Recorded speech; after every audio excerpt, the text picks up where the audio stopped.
د مهمو خبرونو سرټکی. بشکک کې د افغان او هندي سفیرانو کتنه.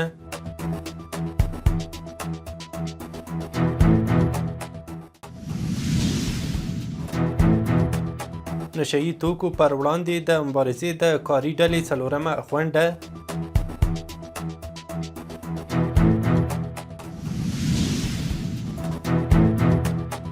د پیښو پر وړاندې د چمتووالي ادارې د دوو موسسو سره د هوکړې لاسلیک.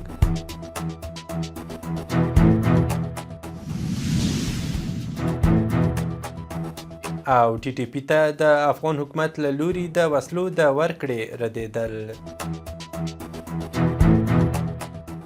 د واک ټلویزیون درنو لیدونکو سلام او وخت مو بخیر. نن چهارشنبه د سلواغې 15مه. اوس هم بشپړ خبرونه.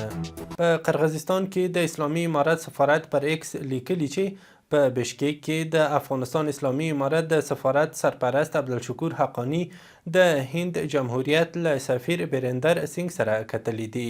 د سفارت په وینا دواړو لوریو د سیاسي، اقتصادي او سوداګریزو اړیکو پراختیا، د ویزو اسانتیاوو، روغتیا، سیاحت، پانګونې او بشري همکاریو په اړه خبرې کړې او د متقابل باور د ګډو همکاریو پر پیاوړتیا یې ټینګار کړی دی. بهرنیو چارو وزارت په یوه خبرپاڼه کې ویلي د دوحې بهیر تر چتر لاندې د نشهیي توکو پر وړاندې د مبارزې د کاري ډلې څلورمه غونډه د یوناما په کوربهتوب کابل ګرند هوټل کې په حضوري او آنلاین بڼه وشوه. غونډه کې د اسلامي امارت د بهرنیو چارو، کورنیو چارو، کرنې او روغتیا وزارتونو استازو، یوناما، د ملګرو ملتونو ادارو، اروپایي ټولنې، د اسلامي همکاریو سازمان او د ګڼو هیوادونو سفیرانو او متخصصینو ګډون کړی و. د خبرپاڼې له مخې د اسلامي امارت استازو ویلي د کوکنارو کښت نږدې صفر ته راټیټ شوی او د بدیل معیشت او د روږدو د درملنې لپاره یې د همکارۍ غوښتنه کړې ده او ګډونوالو بیا د مرستو ډاډ ورکړی. له پیښو سره د مبارزې چمتووالي ملي ادارې له دوو موسسو سره د څه باندې $222 په ارزښت د ګډو همکاریو هوکړه لیکونه لاسلیک کړي دي. د یادې ادارې خبرپاڼه کې راغلي چې دغه هوکړه لیکونه د یادې ادارې سرپرست ملا نورالدین ترابي د سولډریټي انټرنیشنل او هند کپ انټرنیشنل بنسټونو موسسو د مسؤلینو ترمنځ نن په کابل کې لاسلیک شول.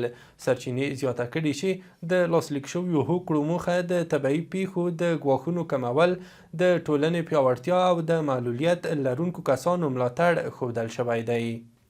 بلخوا د پیښو پر وړاندې د مبارزې چمتووالي ادارې ویاند محمد یوسف حماد وایي چې په تیر یوه کال کې بیا په ټول هیواد کې 193 د ناچاودو توکو د چاودنې پیښې ثبت شوي دي چې له امله یې 80 کسانو خپل ژوند له لاسه ورکړی او 333 نور ټپیان دي.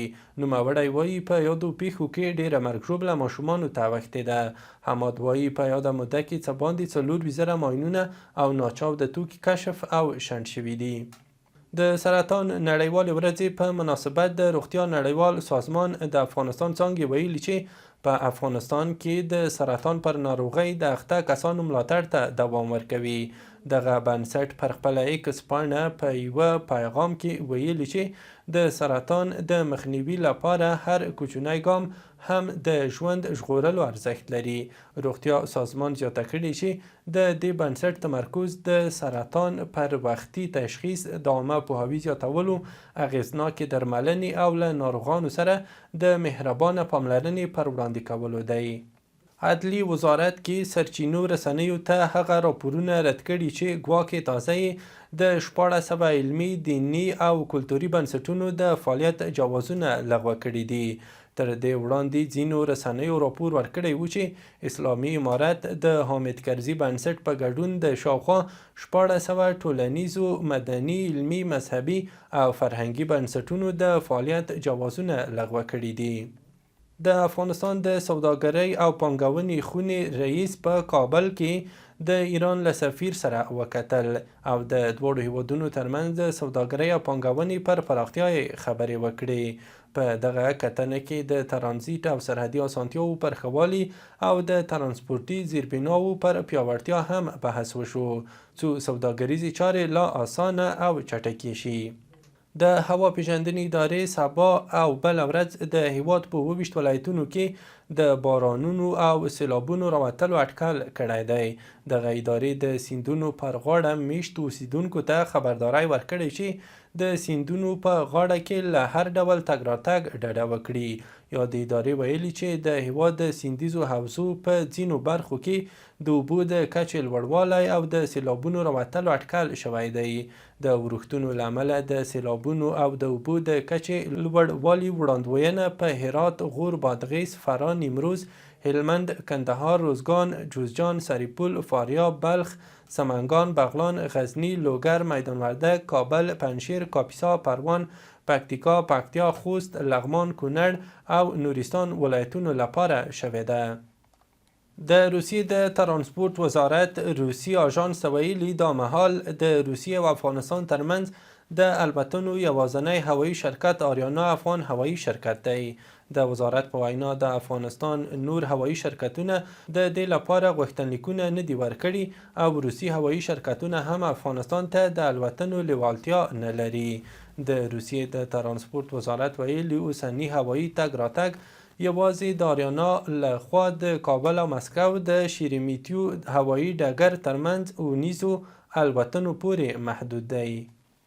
قزاقستاني رسنیو د قزاقستان د ملي ریل پټلۍ شرکت له قبله ویلي چې د روان کال په همدې موده کې 15.8 میلیونه ټنه غنم صادر کړي دي. د تیر کال د همدې مودې 4.8 میلیونه ټنو په پرتله 1 میلیون ټنه زیاتوالی ښیي. د دغه شرکت په وینا ازبکستان ته صادرات 9.4 سلنې لوړ شوي، قرغیزستان ته 1.7 چنده زیات شوي او افغانستان ته د غنمو صادرات هم 1.9 چنده لوړ شوي چې 414,000 ټنو ته رسیدلي، په داسې حال کې چې تیر کال 214,000 ټنه وو. د پاکستاني طالبانو تحریک د شریعت محکمې یوه قاضي له CNN سره په مرکه کې رد کړي چې افغان حکومت TTP ته وسلې ورکوي. CNN ته په یوه مرکه کې قاضي امیر محمد محسود ویلي دغه تش تورونه دي. تر دې وړاندې هم راپورونه وو چې له امریکا پاتې شوې وسلې د پاکستان طالبانو تحریک یا TTP ته په لاس ورځي، خو اسلامي امارت په کراتو دغه ډول راپورونه رد کړي او زیاته کړې ده چې د TTP اړوند مسایل د پاکستان کورني موضوعات دي او هڅه دې وکړي چې په خپله یې حل کړي. ایران غوښتنه کړې چې له امریکا سره د خبرو نوی پړاو د ترکیې پر ځای په عمان کې وشي.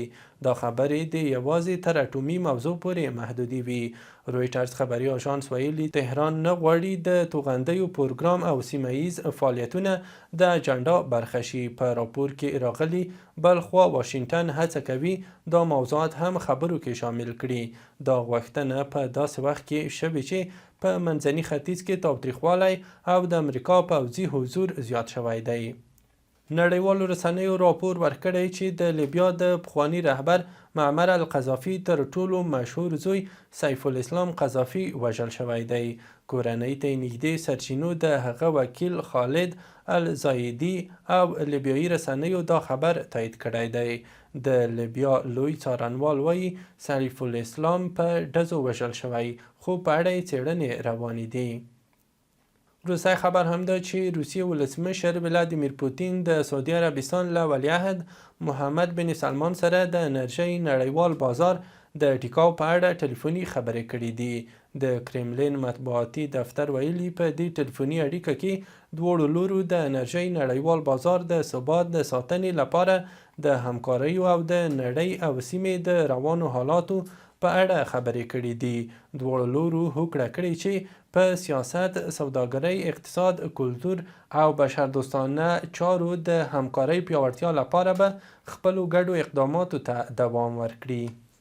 له ملتیا او لیدلو مو مننه. وروستیا مهم خبرونه مو همدومره وو.